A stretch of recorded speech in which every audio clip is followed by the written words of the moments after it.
নবী হযরত ইদ্রিস আলাইহিস সালাম এমন একজন নবী ছিলেন বন্ধুরে আমার। ওই নবী তিনি রোজা রাখতেন প্রতিদিন। তিনি যখন প্রতিদিন বন্ধ রোজা রাখত, প্রতিদিন ওনার ইফতারি গুলো জান্নাত থেকে আসতো। সুবহানাল্লাহ। ওনার ইফতারি গুলো বন্ধ জান্নাত থেকে আসতো।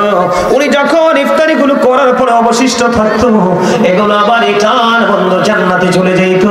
আওয়াজ করে বলেন না সুবহানাল্লাহ। সরে সরে মানুষ, আমার ভাই, আমার বাবা গো, আমার মা, আমার বোনেরা, সবাইকে বলবো হৃদয় খুলে শোনো বন্ধু। হযরত ইদ্রিস আলাইহিস সালাম তিনি এমন একজন নবী, ওনার কাছে বন্ধু একদিন আজরাইল আসলো। আপনাদের সবাইকে বলছি, আপনাদের সামনে কিন্তু ফাঁকা জায়গা আছে। ওই যে দেখেন পিছনে আমার ভাইয়েরা এসে দাঁড়িয়ে আছে। আপনাদের সবাইকে বলবো, এই সবাই সামনের দিকে চাপেন, যার যার সামনে জায়গা আছে চাপেন চাপেন। এই যে ভাই তুমি সামনে আসো, তোমার সামনে খালি জায়গা আছে, আসো আসো। আমি সবাই একটু গজল গাই, আপনারা গজলের সুরে সুরে সামনে আসেন। সবাইকে আসতে হবে।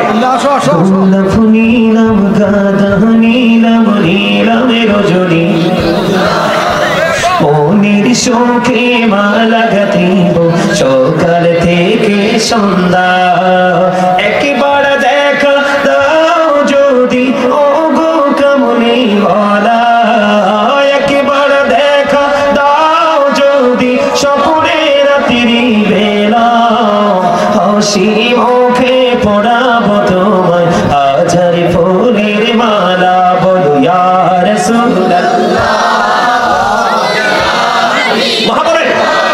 बोलो या रसूल अल्लाह या हबीब अल्लाह, कौलफ नीलम गाढ़ नीलम नीलम रजनी गंधा, ओनिर शोके माला गाथिब सकाल থেকে সন্ধ্যা, একবার দেখা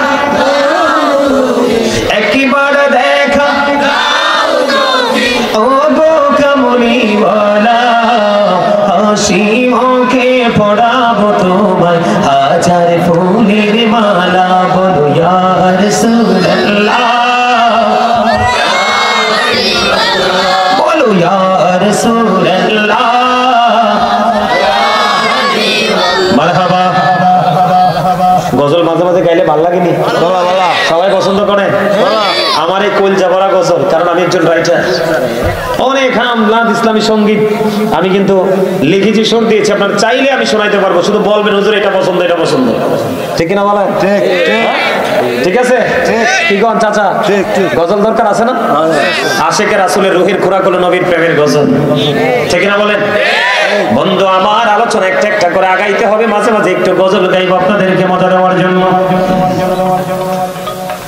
আল্লাহর রাসূল, আল্লাহর নবী ইদ্রিস আলাইহিস সালাম, ও বন্ধু আল্লাহর নবী ইদ্রিস আলাইহিস সালাম তিনি কেমন নবী আপনারা খেয়াল করে দেখেন। প্রতিদিন রোজা রাখতেন, ইফতার গুলো বন্ধু জান্নাত থেকে আসতো। খেয়াল করেন ওনার মর্যাদাটা। ইফতারি করার পরে অবশিষ্ট যেগুলো থাকতো এগুলো বন্ধু আবার বন্ধু জান্নাতে চলে যেত। একদিন একজনের ব্যক্তি আসলেন ওনার সাথে, মেহমান রূপে বন্ধু। আসার পরে ইদ্রিস আলাইহিস সালাম ওনাকে জান্নাতে খাবার খাইতে দিলেন, কারণ ওনার কাছে খাবার তো আসে বন্ধু জান্নাত থেকে।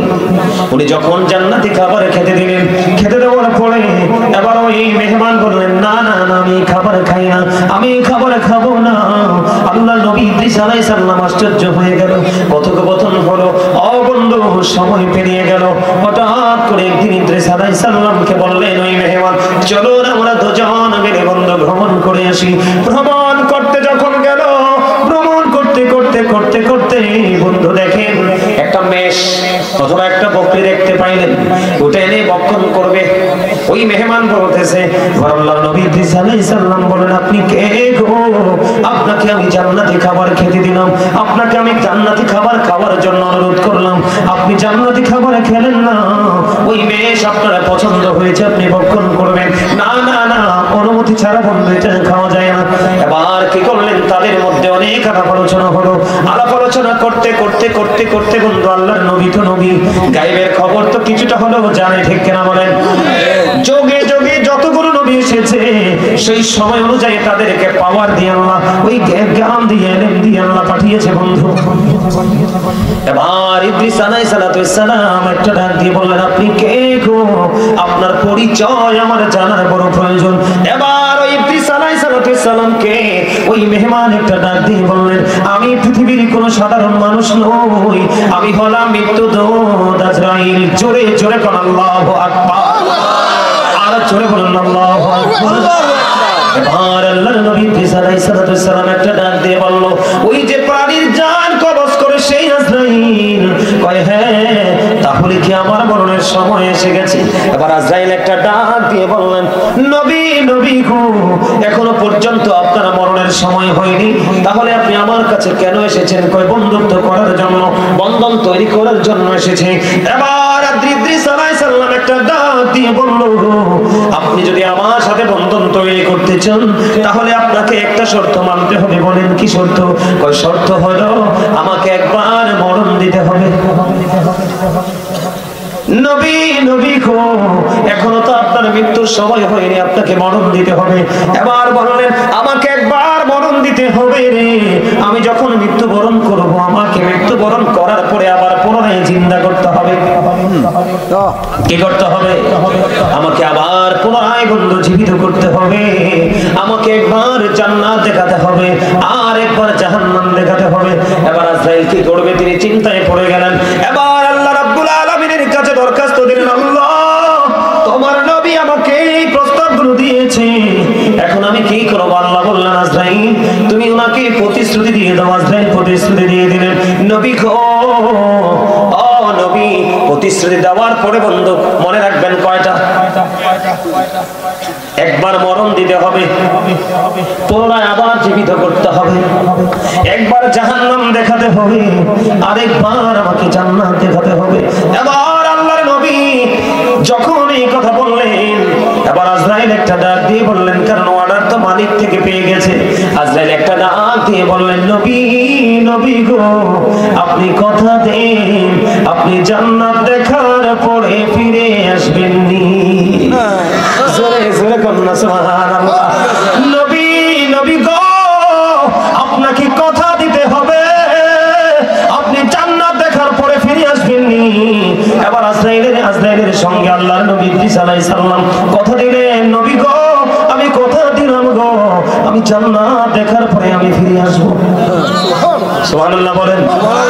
এবার খেয়াল করেন আমার যেই বন্ধু আমার কোট করেন এই বিষয়গুলো, পয়েন্টগুলো ফাইন্ড আউট করেন আমি কি বুঝাইতে চাই। নবী গো, আপনি জান্নাত জাহান্নাম কেন দেখতে চান?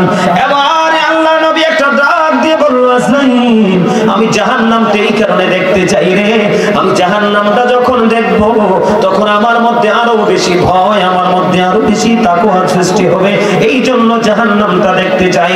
আপনার একটা বার খেয়াল করেন, যিনি আল্লাহর মনোনীত একজন নবী, যিনি বন্ধু জান্নাত থেকে খাবার আসে রে, ইফতারি গুলো জান্নাত থেকে আসে রে, ওই নবী যদি বলতে পারে একবার জাহান্নাম দেখবো, ওটা ভয়াবহতা দেখে আমি আরো বেশি অনুতপ্ত হব, আরো বেশি ভয় যেন আমার হৃদয়ের মধ্যে বন্ধু কি হয় সৃষ্টি হয়। এবার বন্ধু আজরাইল তো কথা দিয়েছে, নবী আপনার শর্তগুলো আমি মেনে নিলাম। এবার প্রথম শর্ত হলো বন্ধু মরণ দিতে হবে। কে দিতে হবে? একটা বক্তব্য থেকে বন্ধু কয়েকটা জিনিস আপনারা খুঁজে বের করবেন যদি বিবেকবান হন। ব্যাখ্যা করতে পারবো না, এক্সপ্লেন করতে পারবো না, তার কারণ হলো সময় খুবই অল্প, আমার কাজ বন্ধু অনেক বাকি। এবার আল্লাহর নবী ইদ্রিস আলাইহিস সালামের মৃত্যু হলো। মৃত্যুবরণ করার পর যখন আবার ওনার পুনরায় বন্ধু কথা দিয়েছেন জীবিত করবেন, ওনার দেহের মধ্যে যখন আবার রূহটা ফিরিয়ে দেওয়া হলো রে, ওই বন্ধু জিন্দা হয়ে গেল। জিন্দা হয়ে যাওয়ার পরে এবার ওনাকে প্রশ্ন করা হলো, নবী নবী গো, জানতে বড় মনে চাই গো, আপনি আপনার মরণটাকে আপনি কেমন পেয়েছেন? খেয়াল করেন বন্ধু, মৃত্যুর যন্ত্রণা কত ভয়ঙ্কর। বন্ধু আল্লাহর নবীকে ডাক দিয়ে বলল, নবী গো, বলে দেন না আপনি মৃত্যুটাকে কেমন পেয়েছেন?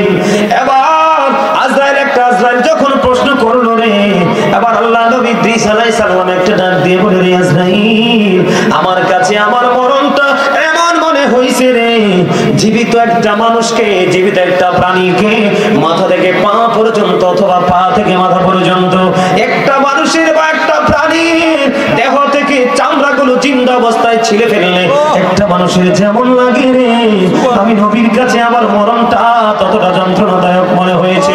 এবার আজরাইল একটা ডাক দিয়ে বলল, নবী, নবী গো, আমি এই পর্যন্ত যত প্রাণীর জান কবজ করছি গো, আজকে আপনার এই প্রাণ যেইভাবে কবজ করেছি আদবের সাথে, একেবারে ভদ্রতার সাথে, নমনীয়তার সাথে, অত্যন্ত আরামদায়ক ভাবে আমি এই পর্যন্ত আর কারো প্রাণ আদবের সাথে সংহার করি নাই।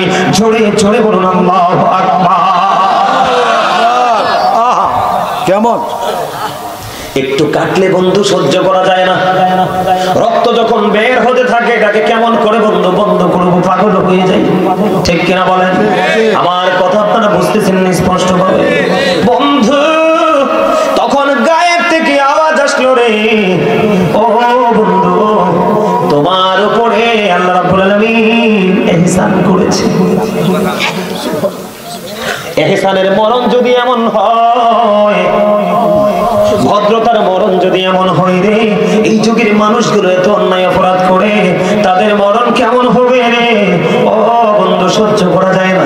তিনি জীবিত হলেন বন্ধু, জাহান্নাম দেখলেন, জাহান্নাম দেখার পরে তিনি আবার ফিরে আসলেন, ফিরে আসার পরে বন্ধু এবার ওনাকে জান্নাতে নিয়ে গেলেন। দেখেন কত মজার খবর। ও বন্ধু, উনি যখন জান্নাতে প্রবেশ করলেন তখন ওনার পায়ের জুতাগুলো খুলে তিনি জান্নাতে প্রবেশ করেছেন।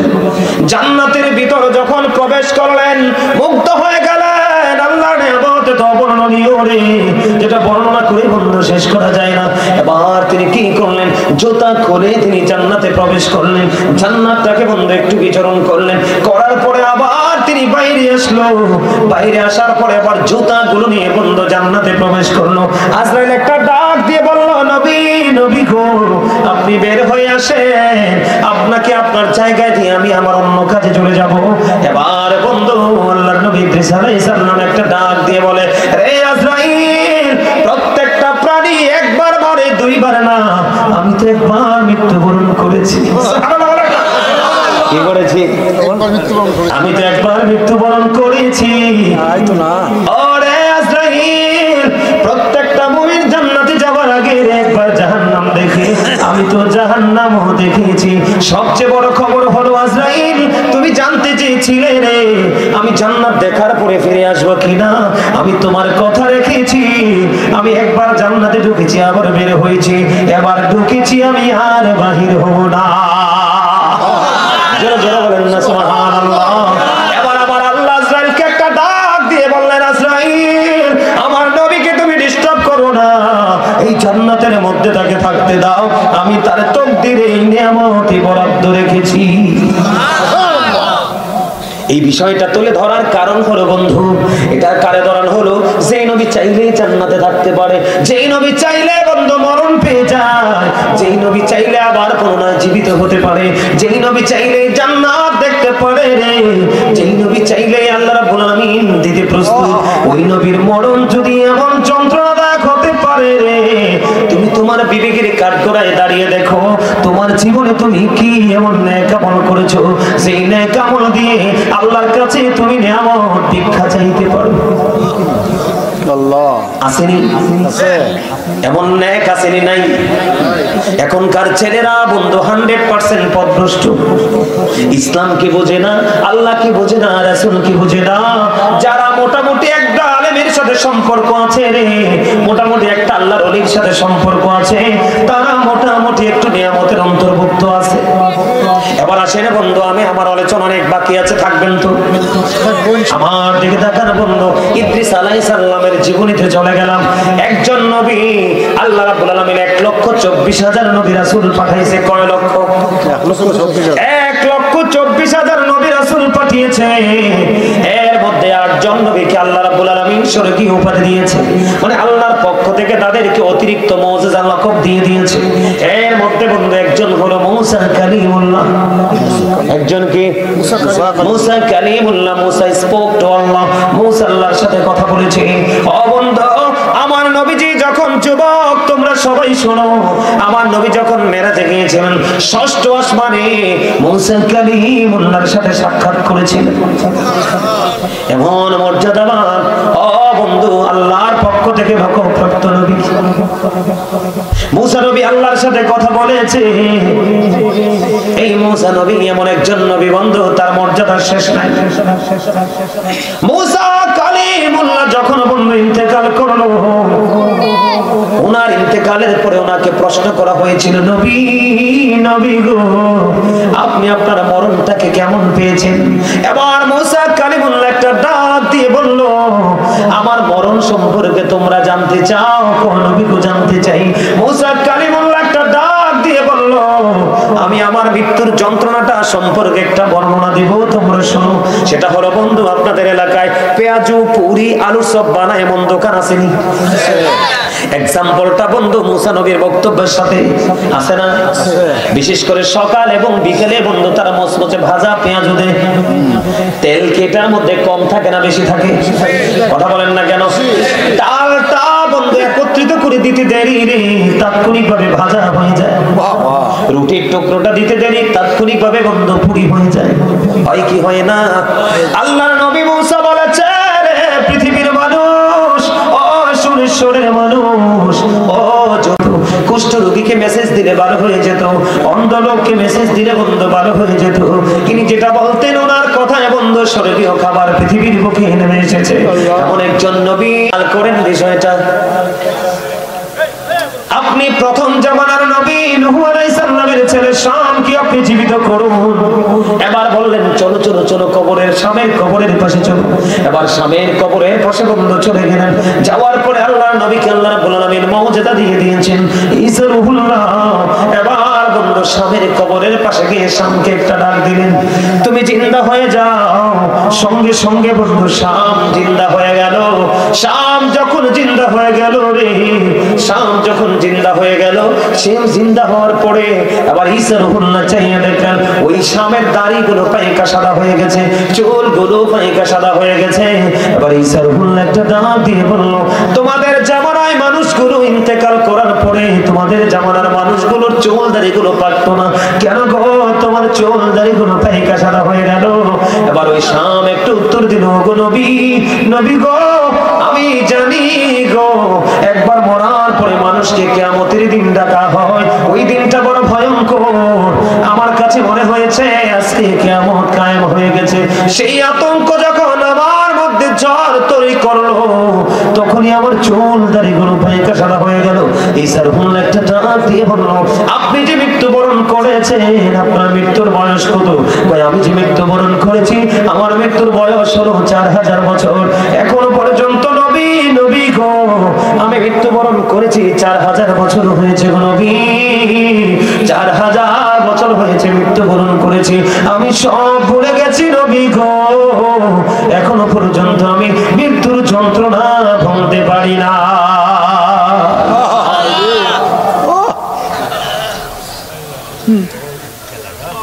মৃত্যুর যন্ত্রণা বন্ধ একেবারে কম আযাব যদি আমি হিসাব করি বন্ধরে 1000 তলোয়ার মারার আঘাতের সমান।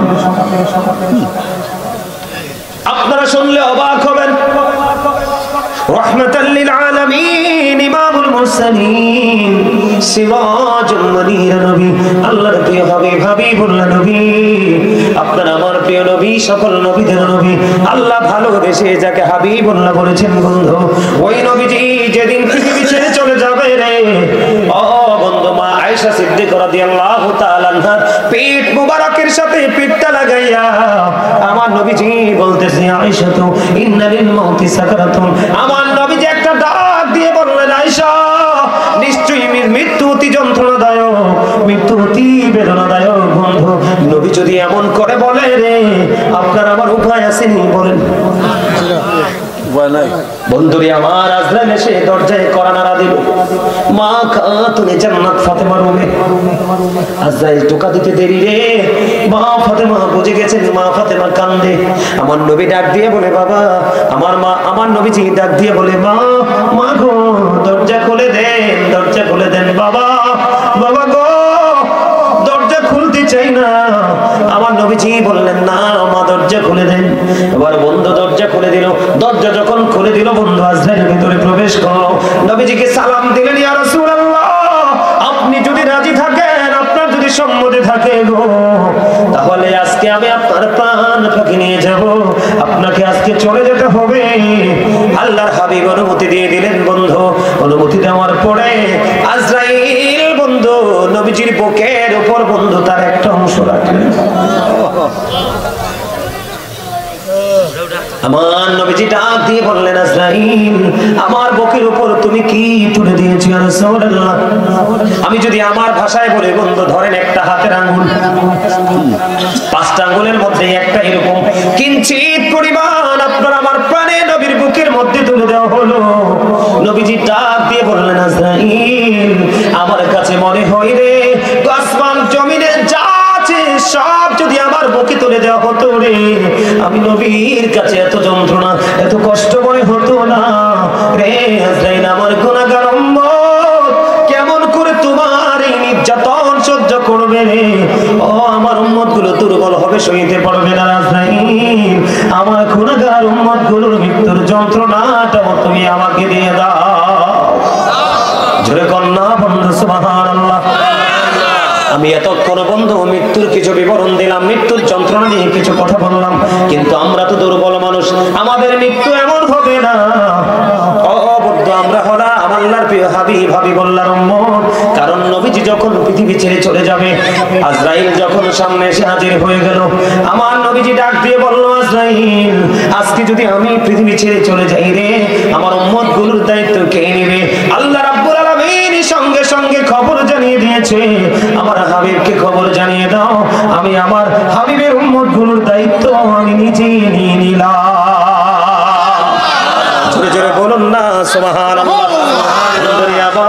আমার দিকে তাকান। আপনার আমার মৃত্যুর যন্ত্রণাটা বন্ধু একেবারে নিয়ামতে পরিপূর্ণ হবে। যদি আপনি জঘন্য পাপী হন, আপনার মরণটা কেমন হবে আমি জানি না। আপনাদের অঞ্চল তো ভাটি অঞ্চল, আপনারা চল দিয়ে মাছ ধরেন কিনা? চল বোঝেন না? আপনারা এটাকে কি বলেন? চল। আমাদের কুমিল্লা তো এটাকে চল বলা হয়। মাথাটা একেবারে চক্কা বন্ধু শুয়ের মতো, কিন্তু উপরটা একটু উল্টা। কথা বলেন না? ঢুকবে কিন্তু সহজে, কিন্তু বের হবে না অত সহজে। ঠিক কিনা বলেন? এই যুগের মানুষ এতটাই ভয়ঙ্কর, ওই দিনের কথা মানুষ মনে করে না। মৃত্যুর যন্ত্রণাটা বন্ধু এত ভয়ঙ্কর হবে, কোন মানুষকে যদি 7 সমুদ্র 13 নদীর পানি দেওয়া হয়, তারপরেও সেদিন কলিজা ঠান্ডা হবে না, এত ভয়ঙ্কর হবে। লোহার একটা শলা, কাঁটাযুক্ত একটা শলা কোন মানুষের পেটের মধ্যে বন্ধু ঢুকিয়ে দিলাম। ঢুকানোর পরে বন্ধু মুসলিয়ে মুসলিয়ে চেঁচিয়ে চেঁচিয়ে আমি টান দিয়ে যদি বের করি, ভিতর থেকে কিন্তু একেবারে বের হবে না, ছিঁড়ি ছিঁড়ি টুকরো টুকরো হয়ে ক্ষত বিক্ষত হয়ে বন্ধু বের হয়ে আসবে। ওই যন্ত্রণাটা কেমন হবে বলেন? আল্লাহ, এত কঠিন হবে রে।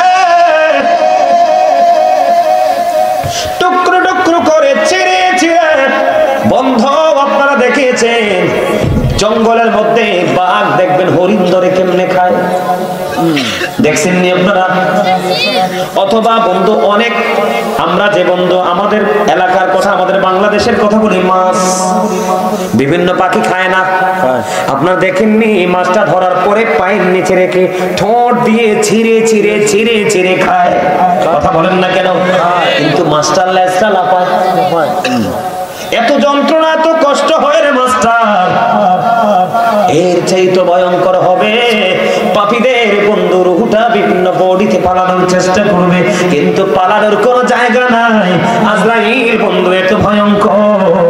ও বন্ধু, আদমকে বানানোর জন্য একটার পর একটা ফেরেশতাকে পাঠিয়েছে রে, কেউ মাটি নেয়নি, আজরাইল মাটি নিয়েছে।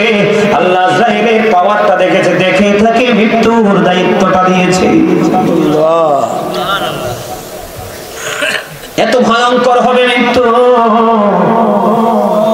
সবচেয়ে বড় ভয়ঙ্কর খবর হলো, তুমি যদি নেইমারকে ভালোবাসো, শয়তান নেইমারের শুরুতে আসবে। তুমি যদি মেসিকে ভালোবাসো, মেসির শুরুতে শয়তান আসবে রে। তুমি যদি কোনো সিনেমার নায়ককে ভালোবাসো, ওই সিনেমার নায়কের স্রোতে আসবে, কারণ তোমার প্রিয় মানুষের স্রোতে এসে তোমার ইমান হরণ করে নিবে। তোমরা মনে রাখবে, পৃথিবীর সকলের স্রোত ধরতে পারে রে শয়তান, কিন্তু আপনার আমার প্রাণের নবীর স্রোত ধরতে পারে না। এই জন্য আমি বেশি বেশি করে বলি, বন্ধু নবীকে প্রাণের চাইতে বেশি ভালোবাসো, তোমার নবী তোমার সাকারাতের বিছানায় এসে হাজির হয়ে যাবে। আর বন্ধু, যদি আপনি মুমিন হন, আজকে যারাই যুবকেরা জান্নাতের বাগানে, বন্ধু অন্তরঙ্গ যুব সংগঠনের সদস্যরা রে, ও ভাই আমি তোমাদেরকে বলছি, তোমরা শোনো, তোমাদের পাওয়া তোমাদের মরণ কিন্তু এত ভয়ঙ্কর হবে না, কারণ তোমার আমার মৃত্যুর যন্ত্রণার ভার নবী নিয়ে নিয়েছে।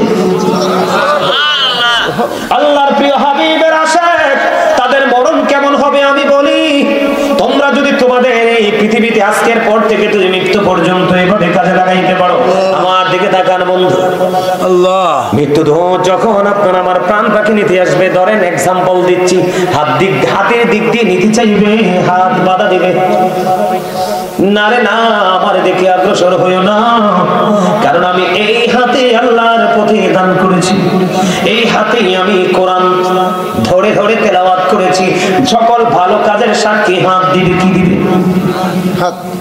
চোখের কাছে যখন যাবে রে, চোখ তার জীবনের পবিত্র কর্মগুলো তুলে ধরবে, না না আমার দিকে এসো না।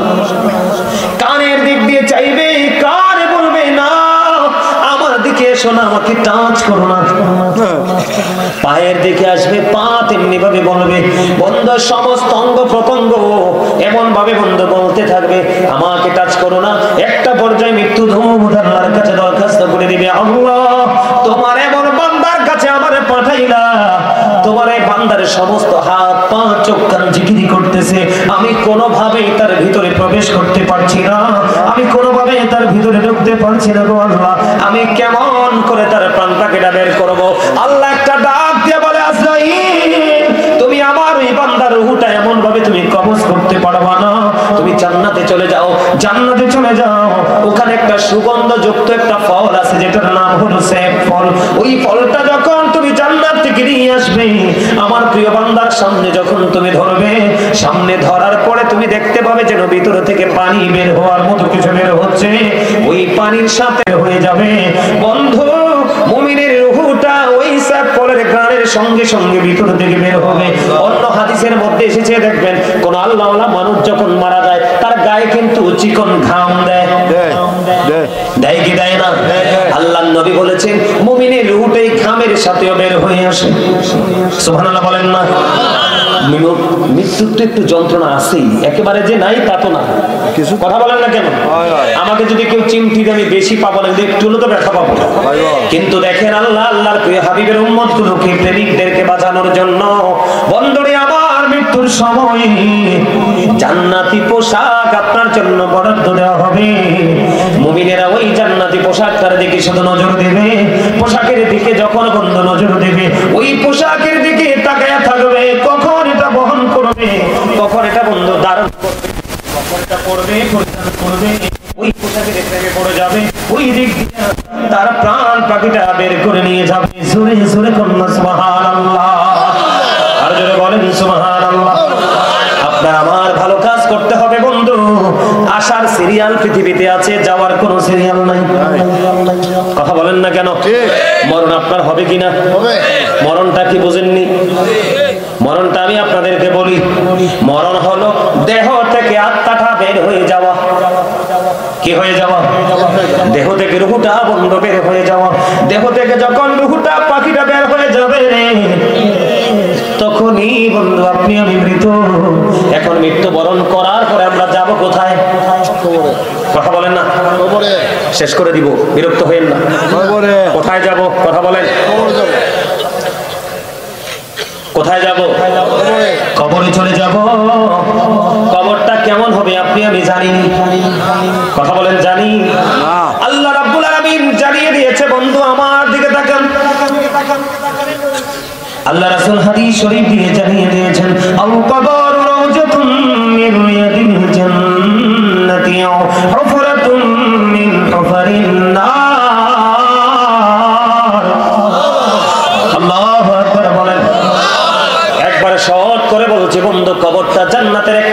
হবে, কবরটা জাহান্নামের একটা গর্ত হবে, নবীজি বলে দিয়েছে। এই দিক দিয়ে কোরআন শরীফে সূরা ফিতরের মধ্যে আল্লাহ রাব্বুল আলামিন তিনি জানিয়ে দিয়েছেন। আল্লাহ রাব্বুল আলামিন বলেছেন ওয়া ইদাল কুবুর বুসিরাত আলিমাত নাফসুম মা কদ্দামাত ওয়া আখরাত। জোরে জোরে কোন আল্লাহু আকবার। কবরটা জান্নাতের একটা বাগান হবে, জাহান্নামের একটা গর্ত হবে। আল্লাহ রাব্বুল আলামিন কোরআনেই জানিয়ে দিয়েছেন বন্ধু, কবর এমন একটা জিনিস, ওই জায়গায় আপনি আমি যখন যাব, পৃথিবীর মানুষগুলো যখন যাবে রে, কিয়ামতের দিন কবরটা কিন্তু ওপেন হয়ে যাবে। কি হয়ে যাবে? কথা বলে না? কবরটা ওপেনিং করে দেওয়া হবে। তখন আপনার আমার জীবনে কে কি করেছি আর কি করিনি সবগুলো আপনার আমার চোখের সামনেই থাকবে। এড়িয়ে যাওয়ার সুযোগ আছে নি? কথা বলেন আছে? এড়িয়ে যাওয়ার সুযোগ নেই। বন্ধু আমার দিকে তাকান, হাদিস শরীফের মধ্যে এসেছে কবর, কবরে যখন যাবে মানুষ, কবরের রূপ হবে বন্ধু তিনটা। কয়টা রূপ হবে? তিনটা। একটা হবে বন্ধু ইমানদারের নমুনা, আরেকটা হবে মুনাফিকের, আরেকটা হবে বেঈমান কাফেরদের। ইমানদার যখন বন্ধু কবরে যাবে, প্রশ্ন যখন করা হবে, নবী সম্পর্কে প্রশ্ন করতে দেরি নেই, সঙ্গে সঙ্গে সে সাক্ষী দিয়ে দিবে, আমি সাক্ষ্য দিচ্ছি যে বন্ধু আল্লাহ ছাড়া কোনো মাবুদ নেই, আল্লাহর প্রিয় হাবিব আপনার আমার প্রাণের নবী, আল্লাহ রাব্বুল আলামিনের প্রিয় বান্দা এবং আল্লাহর প্রিয় হাবিব। সুবহানাল্লাহ বলেন না? আমরা কি এখন সাক্ষী দেই কি দেই না? আশহাদু আল্লা ইলাহা ইল্লাল্লাহ ওয়া আশহাদু আন্না মুহাম্মাদান আবদুহু ওয়া রাসূলুহু। সাক্ষী দেই কি দেই না বলেন? আল্লাহ ছাড়া কোনো মাবুদ নেই। আপনার আমার মাঝে যে নবী এসেছে, সেই নবীটা আল্লাহর বান্দা এবং আল্লাহর প্রিয় রাসূল বটে। ঠিক কিনা বলেন? বন্ধু সাক্ষীটা দিতে দেরি, আমার দিকে তাকান, গায়েব থেকে একটা আওয়াজ আসবে, কবরটা দৈর্ঘ্যে এবং প্রস্থে 70 গুণ প্রশস্ত করে দাও। মুমিনের কবরটা দৈর্ঘ্যে প্রস্থে 70 গুণ বন্ধু প্রশস্ত হয়ে যাবে, নূরের আলোয় আলোকিত হয়ে যাবে। তাদের জন্য বন্ধু আল্লাহ কোরআনে বলেছেন ইনদা রাব্বিহিম ইউরযাকুন, জান্নাতীদের জন্য আল্লাহ রাব্বুল আলামিন জান্নাতি খাবার বরাদ্দ। জোরে জোরে কন্না সুবহানাল্লাহ। সবচেয়ে বড় মজার খবর, মুমিন আবার পৃথিবীতে ফিরে আসতে চাইবে।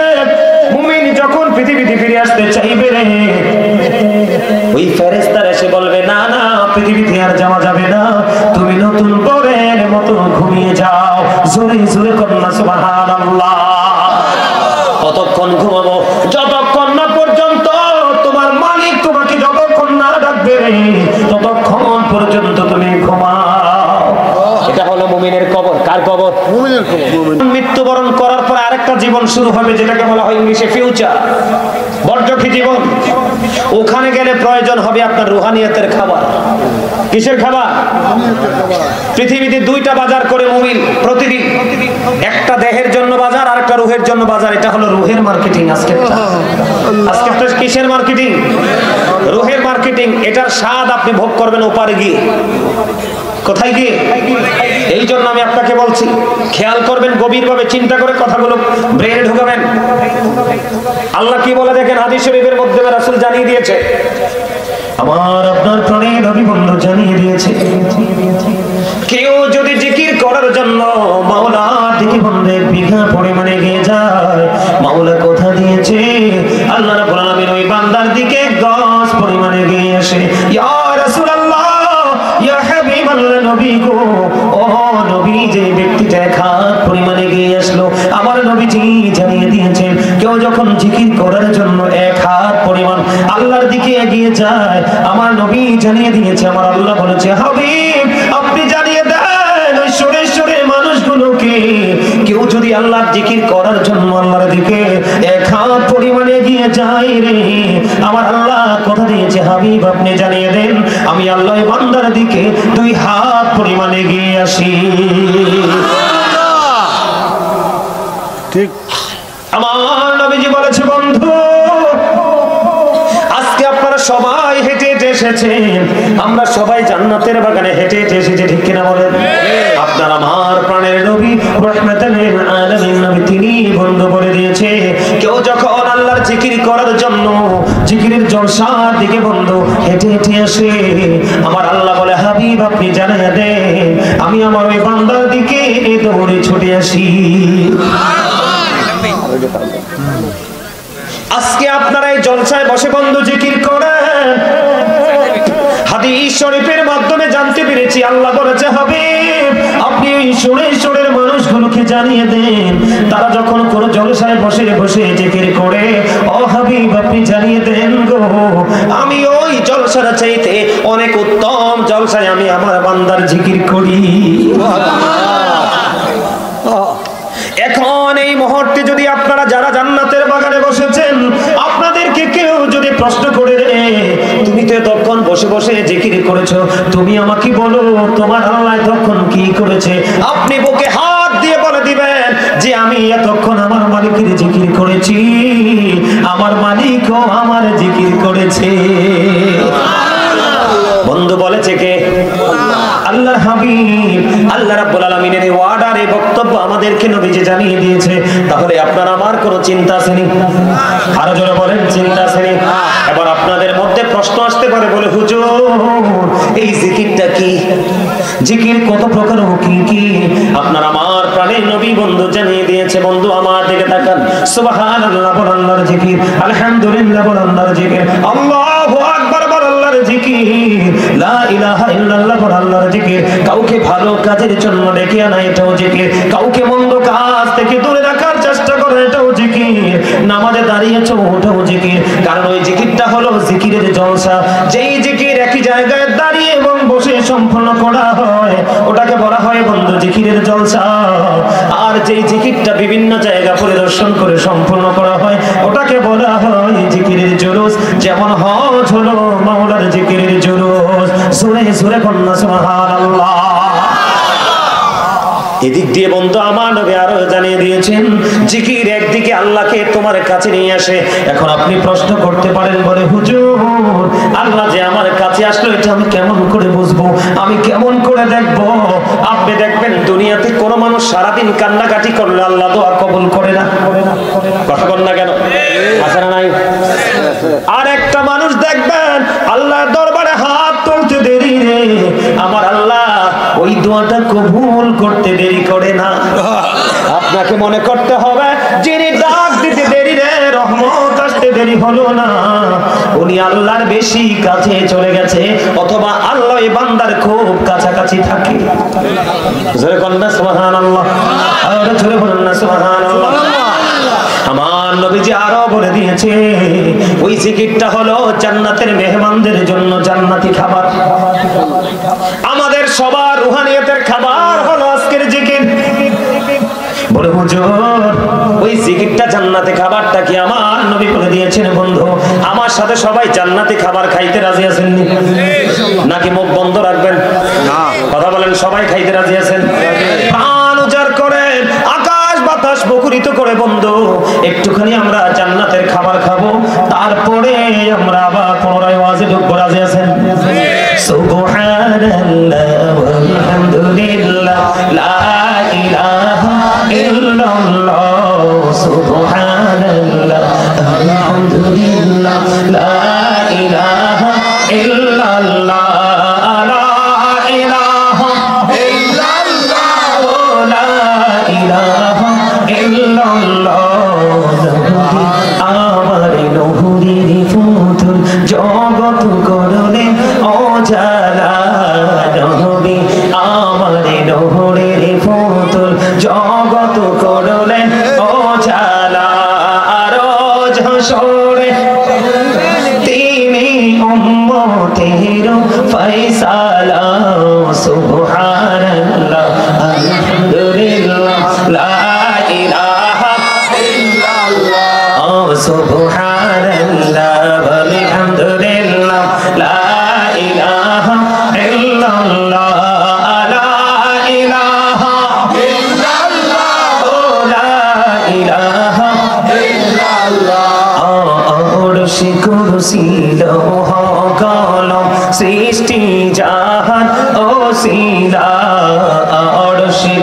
ছিল কল সৃষ্টি জাহান ওসিলা নিচে আল্লাহ খুশি হইয়া নাম রাখিলেন হাবিবুল্লাহ সুবহানাল্লাহ আলহামদুলিল্লাহ লা ইলাহা ইল্লাল্লাহ লা ইলাহা ইল্লাল্লাহ মুহাম্মাদুর রাসূলুল্লাহ সাল্লাল্লাহু আলাইহি ওয়াসাল্লাম জুড়ে জুড়ে বলুন আলহামদুলিল্লাহ আর জোরে বলেন না আলহামদুলিল্লাহ আরেকটু মহব্বতে বলুন আলহামদুলিল্লাহ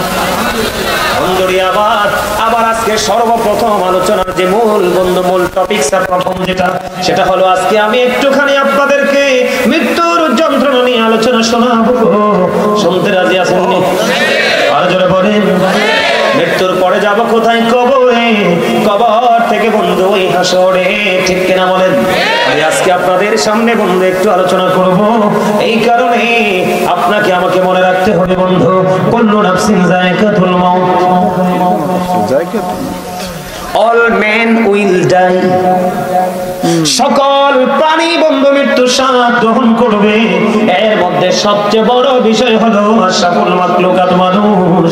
এই মানুষের মৃত্যুটা কিন্তু বন্ধু অনিবার্য। চাইলেও এখান থেকে বন্ধু কেউ ছুটতে পারে না, চাইলেও কিন্তু আজরাইলকে কোনো টাকা পয়সা দ্বন্দ্ব দিয়ে আবার ফিরাই দিতে পারে না। আজরাইল এসে জীবনে ফিরে গেছে এমন কোন খবর আপনারা জানেননি বন্ধু। আমি সর্ব